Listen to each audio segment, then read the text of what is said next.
Bienvenue sur ce podcast d'éveil sur la notion du chaos. Bien souvent, dans nos vies, nous sommes obligés de traverser des étapes extrêmement chaotiques, douloureuses, souffrantes, traumatisantes et déstabilisantes qui peuvent être liées à des chocs, à des accidents de parcours, mais aussi à des deuils liés à des départs de personnes chères, mais aussi des deuils intérieurs pour passer d'une étape à une autre, faire le deuil d'une relation, faire le deuil d'une activité, faire le deuil d'une maison, par exemple. Tous ces chaos amènent à la transformation, au mouvement et au changement.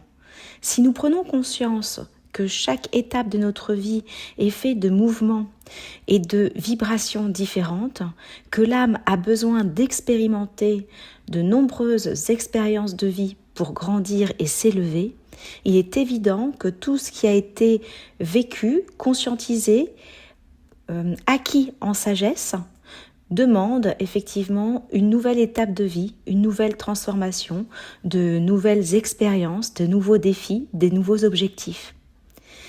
Ce chaos nous pousse à traverser nos ombres, à traverser nos peurs, à traverser nos croyances limitantes, mais aussi l'acceptation de ce qui est.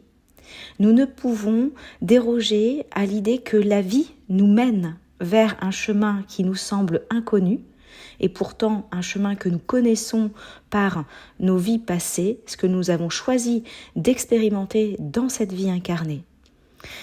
Mais tout ce chaos vient heurter une partie importante de notre existence qui sont nos conditionnements. Cet ego où nous voulons tout maîtriser, tout contrôler.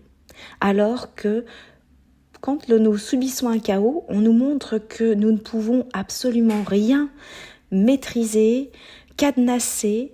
Nous sommes projetés au-delà de nos carcans de vie. Même si c'est inconfortable, même si c'est souffrant, voire déstabilisant, il y a toujours un objectif. C'est vivre l'instant présent, accepter que tout peut se transformer et transmuter. Et l'objectif dans ce parcours va être de s'éveiller à soi, mais aussi à plus grand que soi.